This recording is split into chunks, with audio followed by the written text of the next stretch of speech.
Good evening and welcome into the UShow, the weekly USHL live show on YouTube Live, breaking down everything going on and coming up in the USHL. Once again, good evening and welcome into the UShow. Ezra Gennello along with you this evening. Week 3 in the USHL regular season has come and gone, and boy, do we have plenty to talk about. Things on the ice, things off the ice, and things around the facility. A jam-packed episode this week for you. We'll talk about promotions. We'll talk about the games last week, some big plays from last week, some big players from last week, and of course, our weekly interview. This week, I'm joined by Chicago Steel member Alexander Hage, the younger brother of Michael Hage, who played the past couple of seasons with the Steel before making the jump this year to the NCAA and the University of Michigan, where he's already making a splash. But let's get into last week's news and some stuff off the ice. And personally, my favorite part about the USHL and the game day atmosphere, and that is the promotions.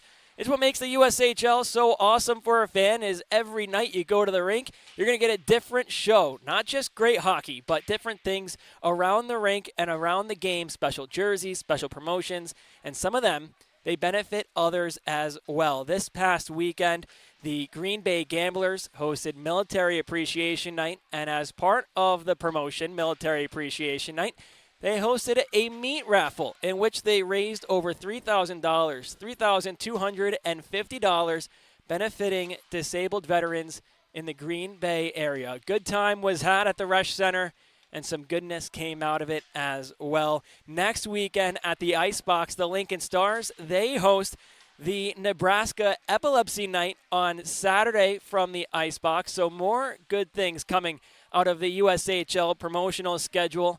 And quite possibly the best promotion of them all season long, the Sioux City Musketeers, Taylor Swift. How about that? Two lucky fans at the Musketeers game next weekend on Saturday are going home with 2 tickets to see Taylor Swift in Indianapolis, plus $1,000 to cover their travel and lodging to the concert. Listen, I'm a big T Swift fan. I love old Taylor. I rock out in the car on the way to games every weekend.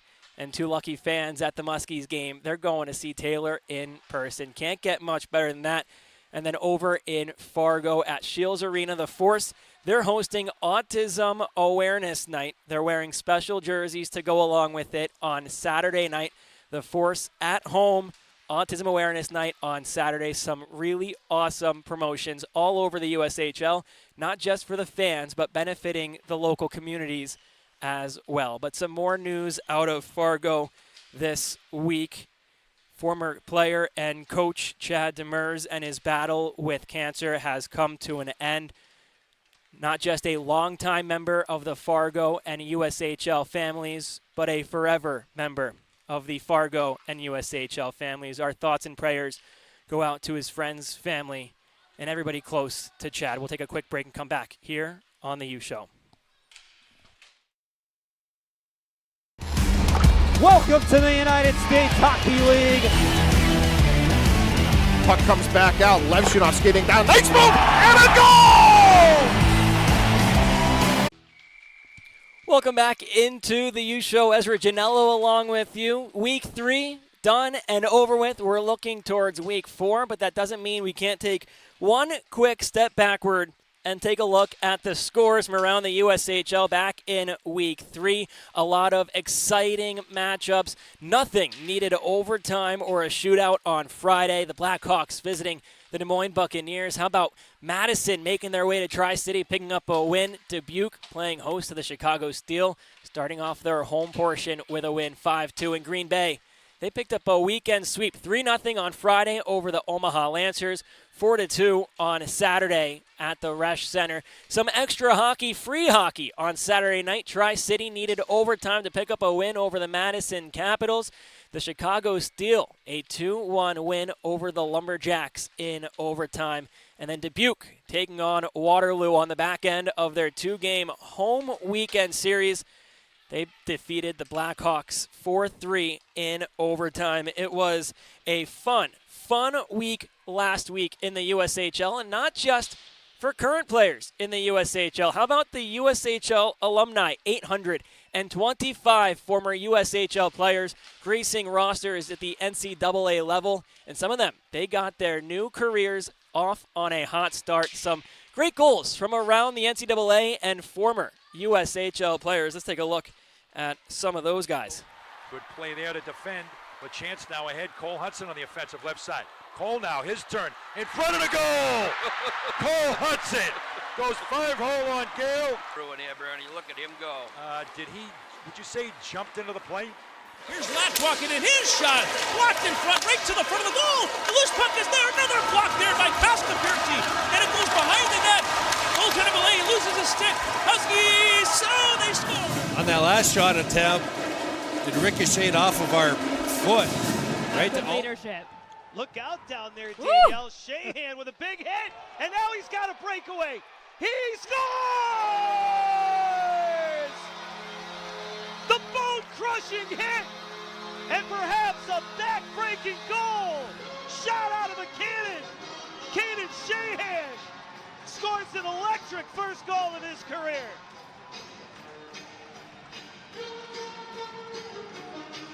Wow! On both ends of the ice. Michigan lineup last night. Here's Hayes, way up the ice, coming in, backhand, score! Backhand, forehand, bingo! 2-0. Michael Hage, that last NCAA first career goal, the 2024 first-round draft pick of the Montreal Canadiens, played the last 2 seasons with the Chicago Steel. In a moment, we'll get to talk with his younger brother, Alex Hage, who has made the trip from Canada down to Geneva, Illinois to play this year with the Steel. We talked a bit about being a younger brother, watching Michael in his USHL career and jump to the NCAA, and of course, hear his name called at the draft, but he's Alex Hage, not Michael Hage. We talked a bit about him, about what he brings to the table, and this season in Chicago. But Michael Hage, one thing that he's definitely done in the past is earned himself the USHL Player of the Week honors. And last week, we got an All-Eastern Conference Players of the Week slate. Vasily Zelenov in Green Bay. 2 games played, 3 points, a goal, and 2 assists. He was +4 on the weekend, helping the Gamblers to a weekend sweep over top the Omaha Lancers. A big part, a big assist on this Will Zeller's goal. Don't forget about this goal when we talk about it in a moment. But the forward of the week is Vasily Zelenov. On the back end, the defenseman of the week, that's Colton Jamieson. The Capitals in the Western Conference. Jamieson, 2 games played, also 3 points, a goal, and 2 assists.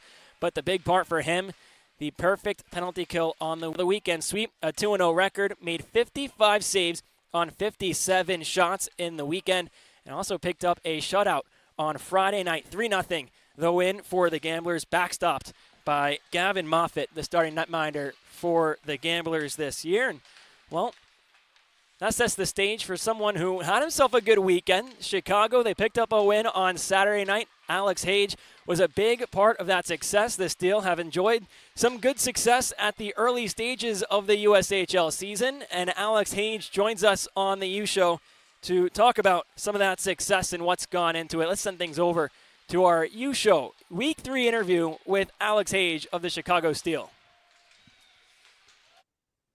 So now on the UShow, we talk a lot about family and family members, and we get the distinct pleasure of seeing fathers and sons and brothers all make their way through the USHL and multiple generations of USHL players. And we get the opportunity this week to talk with the younger brother of a former USHL member in the Chicago Steel, Michael Hage, 2024 NHL first-round draft pick, now at Michigan and a Wolverine. We get to talk now with current Chicago Steel member Alexander Hage. And Alex, thanks so much for coming on and joining us here on the UShow.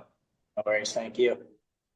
So, Alex, we'll talk quick about your brother here real quick. Obviously, a pretty good couple years for him in Chicago. Ends his USHL career, hearing his name called this summer in Vegas. What was that like, getting to watch your brother succeed in the USHL and realize his dream by being drafted by the Canadiens? Obviously he's a phenomenal player, and all I want is for him to succeed. So seeing that, it just made me really happy. Had a couple tears, and so did my mom. it was just a great moment for everybody. Super proud of him.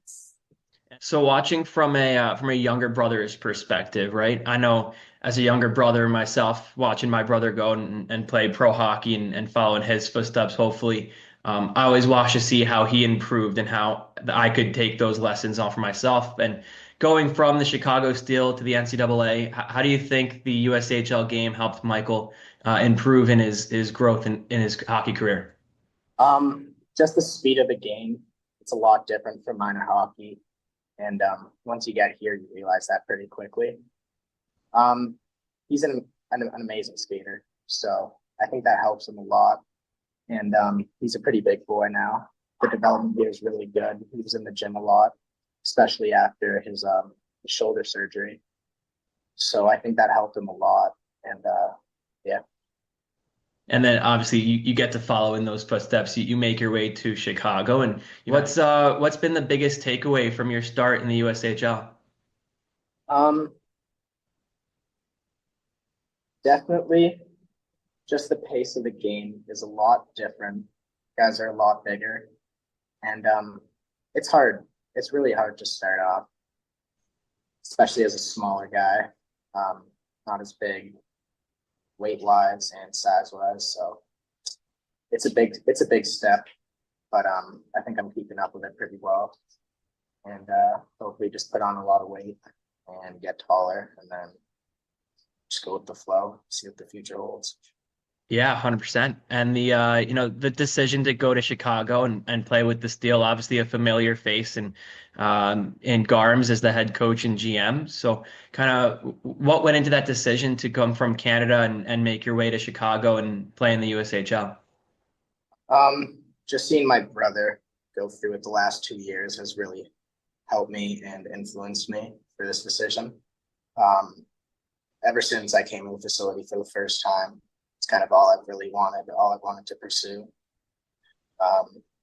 It's just a great organization, great development, and it's been really good so far. And hopefully it's better as time goes. I love that. And then one question that we're asking everybody, whether you're coming from, North Dakota or California or up in Canada, or even, last week's guest who's Slovakian. What are you saying to young players back home as they decide where they want to go play their junior hockey? What's your sales pitch for the USHL? USHL is an amazing league.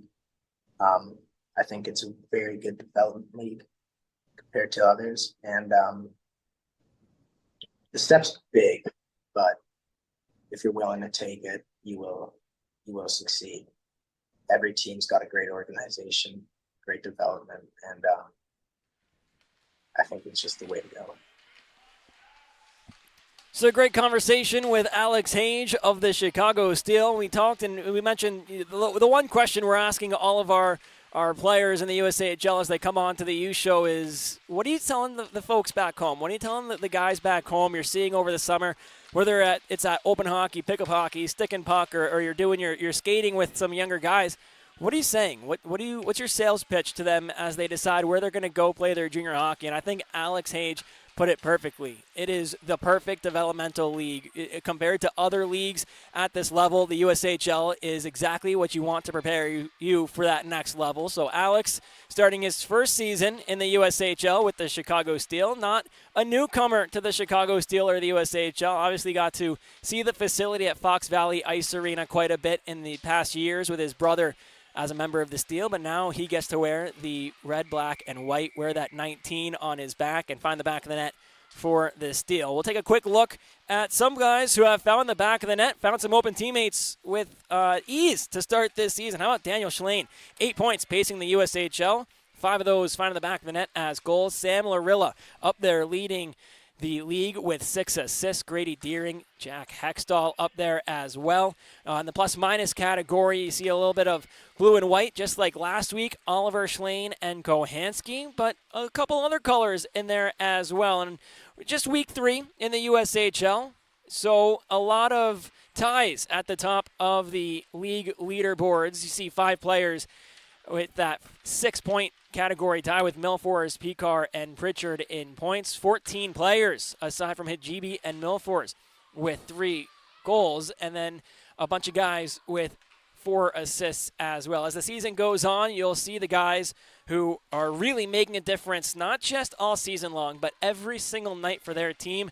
And we'll keep a tab on those USHL league leader boards. But just because you have a lot of goals, that's what they ask for, but some goals are prettier than others. Let's take a look real quickly at our top 5 plays of the USHL this week. Coming in at number 5, it's Michael Barron. Gets a pass in the low slot, pulls a nifty little toe drag around the defender. Dubuque won that game in overtime. He had 2 goals in that third period alone. That was his second to force overtime. Coming in at 4, how about an OT hero goal in the Eastern Conference over at Fox Valley Ice Arena? The big man, the defenseman, Hudson Gorski, behind the defense. Backhand to forehand in between the wickets. A 5-hole overtime winning goal for Gorski alone on a breakaway. At number 3, we head over to the Western Conference and Tri-City Cambriere and talk about nifty toe drags. Pulls a toe drag to his forehand, then to his backhand again, and moves across the crease, depositing the puck to the back of the net. Will Zellers comes in at number 2. The Gamblers, a little dipsy doodle around a couple of Lancers, and fires a shot as he falls. The Gamblers, they went on to win that game on Saturday. And then number 1, Adam Banach. We go to the Speedio behind the net camera. You don't need to be in front of the goal to score. He taps it off the back of the netminder. And you got to use a lot of skill to score from literally anywhere on the ice. Behind the net, below the goal line, can't put it straight into the back of the net. So put it off the back of the goalie. That works too. Your USHL top 5 plays of week 3 as we take a look now at week 4 in the USHL. All games live on the official live stream partner of the USHL, Flow Hockey. A single game on Thursday. A rematch for the first time this year of last year's Clark Cup Championship. The Dubuque Fighting Saints make their way to Shields Arena and Fargo to take on the defending Clark Cup and Anderson Cup champs, the Fargo Force. Then on Friday, they're in Sioux Falls taking on the Stampede. The Forest take on the Rough Riders, while the Stars play host to the Bucks.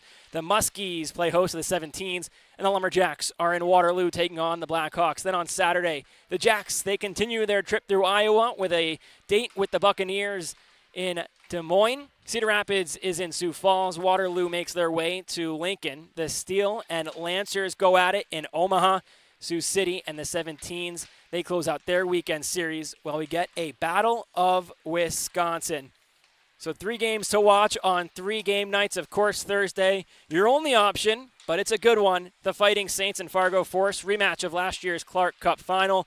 On Friday, the Lumberjacks visiting the Waterloo Blackhawks. Calvin Vachon and Shika Gadziev, the number 2 and number 3 goalies in the USHL when it comes to save percentage and goals against average. They'll go at it from Young Arena in Waterloo. And then on Saturday, it's the Battle of Wisconsin. The Green Bay Gamblers and the Madison Capitals, both teams coming off good weekends in week 3, and both teams featuring the USHL Players of the Week. Your 3-player games to watch in week 4. Of course, not just those 3, but every game around the USHL is available on the official live stream partner of the USHL Flow Hockey.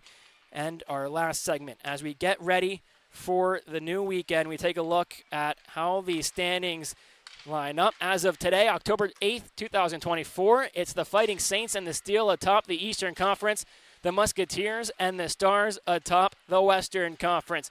Green Bay, Cedar Rapids, Youngstown, they're in the middle portion of the Eastern Conference. Madison, Muskegon, and the NTDP round out the East. While on the West, it's Waterloo, Tri-City, and Fargo in the middle of the Western Conference. Sioux Falls, Des Moines, and Omaha round out the West. So we've got a good portion of games this weekend. 7 games on Saturday, 4 games or 5 games on Friday, and that 1 game on Thursday. They're all going to be fun, and they're all caught on the official live stream partner of the USHL, Flow Hockey. As for now, well, we really appreciate you tuning in to week 3 of the UShow every week, Tuesday night, 6 p.m. Eastern, 5 p.m. Central, right here on the USHL's YouTube Live. We appreciate you tuning in. Ezra Gennello along with you. We hope you enjoy this weekend of hockey around the USHL.